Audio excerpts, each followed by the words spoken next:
to take it personal. And my personal question to you is, why not you?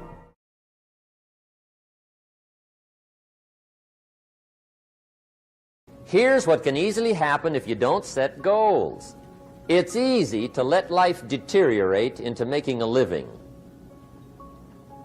instead of designing a life. And we all have a choice: make a living or design a life. It's easy to get trapped by economic necessity and settle for existence rather than substance. That's easy. But the best advice I can give you on how to break out of that trap is to learn how to set goals. Mr. Shoaff put it to me this way. He said, Jim, if you had enough reasons, you could do the most incredible things. I never forgot how he put that. If you have enough reasons. See, reasons will change your whole life. Mr. Shoaff said to me, he said, Mr. Rohn, I think you've got plenty of intelligence, you've got plenty of talent, you've got plenty of ability. Probably what you lack is plenty of reasons. He said, I don't think your current bank balance is a true indication of your level of intelligence. I was happy to hear that. He said, I think you're much smarter than your present bank balance indicates. And that turned out to be true. I was much smarter. But of course my first question was, well then why isn't it bigger? And he said, you don't have enough reasons. You've got enough intelligence, but not enough reasons. So see, reasons can change your life. Here's what else I found out. Reasons come first, answers come second. You don't get the answers to do well till you get the reasons. Life has a mysterious way of hanging on to all the answers and only gives them up to the people that are inspired by reasons. So reasons make the difference in how your life works out. Now, what are some of the reasons for doing well? Let's go through a quick list called Reasons for Doing Well. First is personal reasons. Some people do well for recognition. Some people do well for respect.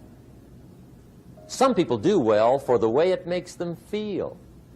They love the feeling of being a winner. Those are good reasons. I have some millionaire friends that keep working 10, 12 hours a day, making more millions. And it's not because they need the money. It's because they need the joy and the satisfaction and the pleasure that comes from being a constant winner. And see, it's not just the money anyway. It's the journey, not the money. Once in a while somebody says to me, boy, if I had $1 million, I'd never work another day in my life. That's probably why the good Lord sees to it they don't get their million, right? They'd quit. They'd quit. Okay. Next is family reasons. Some people do extremely well for other people, and that's powerful. Human beings can greatly affect each other. Sometimes we will do things for somebody else we will not do for ourselves. We're made that way. I met a man one time who said, Mr. Rohn, to do all the things I want to do with my family around the world, he said, I got to have at least $250,000 a year. I thought, incredible. Could a guy's family affect him that much? And the answer is, of course. How fortunate are the people that find themselves greatly affected by somebody for personal achievement. And we are affected. The writer of a recent song said, if not for you, the winter would hold no spring, couldn't hear a robin sing. I just wouldn't have a clue if not for you. So we can be affected. That might be one of the most stimulating reasons to do well, finding somebody. When Andrew Carnegie died, the wee little Scotsman that built the big steel industry, when he died, they opened up his desk, and in one of the desk drawers, they found a slip of paper. On that piece of paper, Mr. Carnegie had written his goal for his life, and he wrote it when he was in his 20s. And on that piece of paper, it said, I'm going to spend the first half of my life accumulating money. I'm going to spend the last half of my life giving it all away. What a goal. He got so inspired by that goal that the first half of his life, he accumulated $450 million. And the last half of his life, he gave it all away. Good question tonight. What's got you turned on? What's got you bombed out of sight to get up early and stay up late and hit it all day?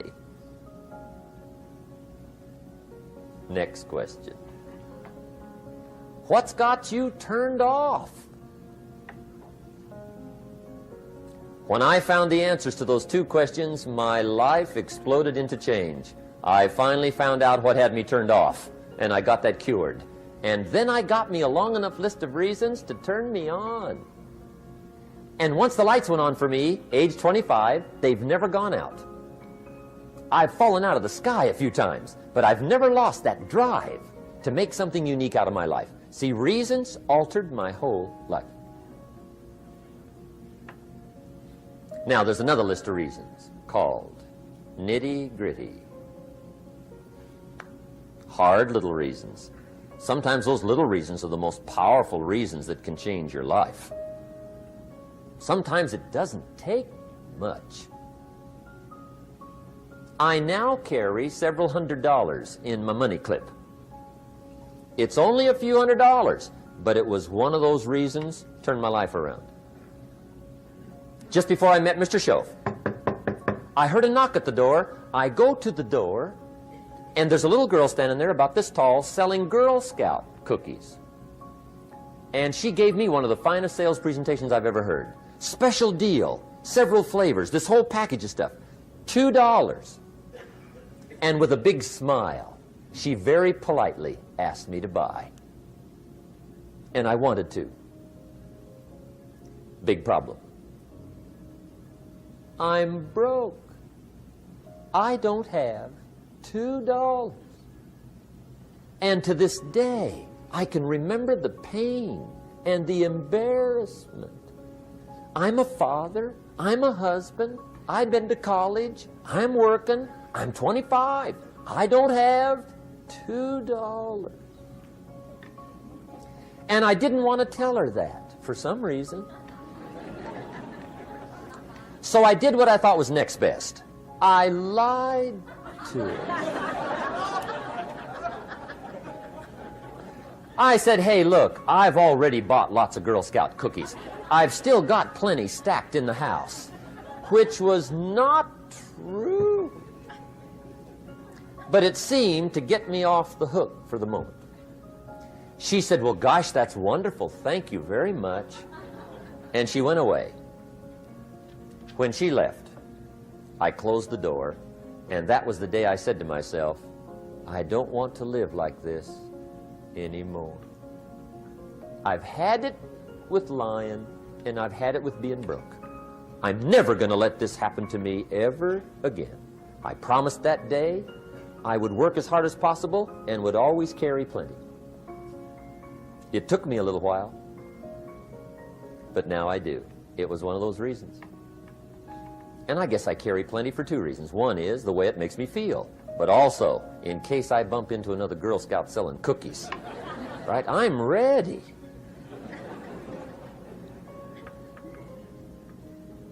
I walked out of the Bank of America one time up in Saratoga, California, where I used to live. Two little girls selling candy right outside the bank. Good place. Some girls' organization they're working for, right?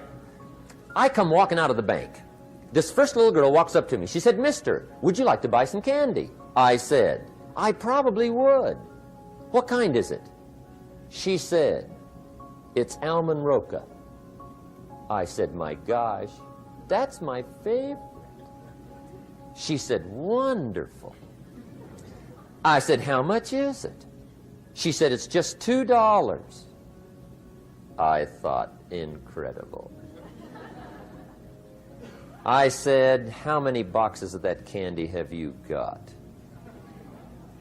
She said, 5. And her little friend was standing there. She was selling candy too. I said, how many boxes have you got?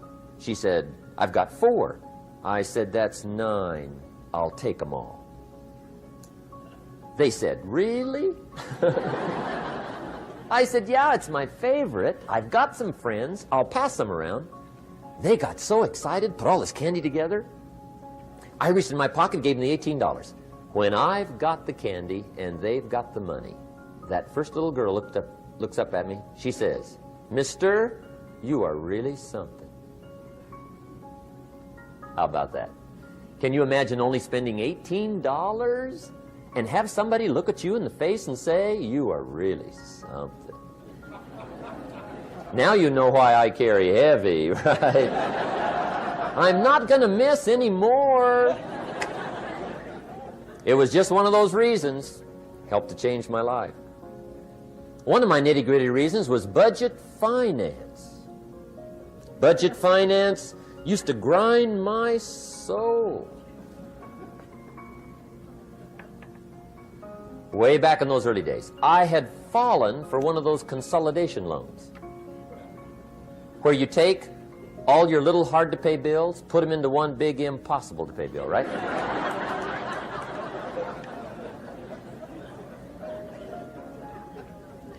I would get 4 or 5 payments behind. This one guy used to call me day and night. I don't think they're allowed to do that anymore. Harassed me. Threatened to run me in front of the judge. Threatened to ruin my credit. Threatened to embarrass my family. One day he said, we're going to come get your car, drag it rear end up down the street in front of your neighbors. The guy even called me a flake. And back in those days, I'm broke, I'm pitiful, there's nothing I can do about it. But I never forgot how the guy treated me. And when I met Mr. Schoaf, and I got my life straightened out, and the money started to flow, that was one of my first projects, budget finance. I poured it on day and night.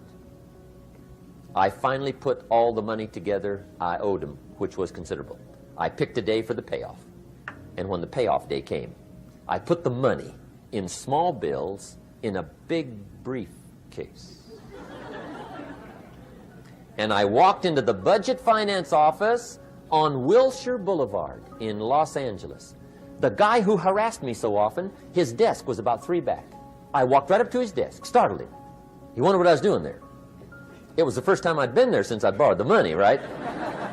Without saying a word, I opened up this briefcase, dumped this pile of money all over his desk. I said, count it. It's all there. I will never be back. And I turned around and stormed out. Now, that might not be noble, but if you haven't tried it, you've got to one time.